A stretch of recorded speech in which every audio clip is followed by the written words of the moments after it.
Abu Huraira, comme vous le savez, c'est le compagnon qui a le plus rapporté de hadith du prophète, alayhi salatu wassalam. Et à l'époque, Abu Huraira, sa mère, elle n'était pas musulmane. Et après, elle s'est convertie à l'islam.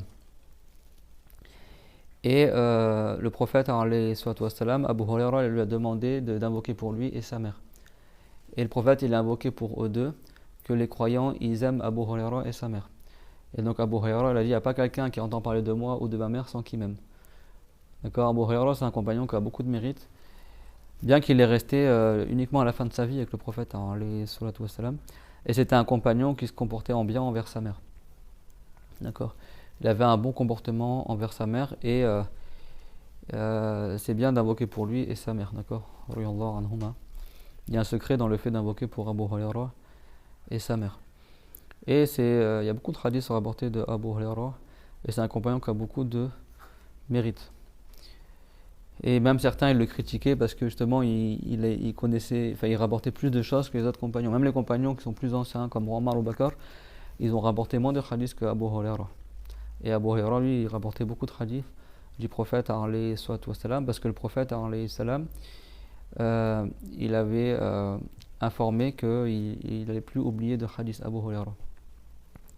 Il s'est passé quelque chose avec le prophète qui fait que Abu Huraira, après, il n'a plus oublié les hadiths du prophète alayhi salatu wassalam.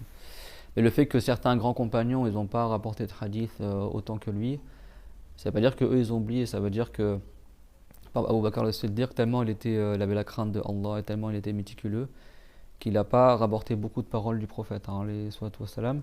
Et aussi parce que parmi les compagnons, il y avait déjà plusieurs compagnons qui rapportaient beaucoup de hadiths. Donc des fois, il y en a, ils n'ont pas vu le besoin de rapporter aussi beaucoup de hadiths, il y a d'autres qui rapportent aussi, quoi. Et parmi les femmes, c'est Aïcha qui rapporte le plus de hadiths. Après, il y a Omar, il y a Ibn Omar aussi, beaucoup de compagnons. Abu Dhar aussi. Al-Rifari, Jundub ibn Junada. Abu Huraira, c'est un surnom, c'est-à-dire celui qui a le petit chat. Parce qu'il avait un petit chat avec lui qui mettait dans sa manche, sur son épaule, tout ça.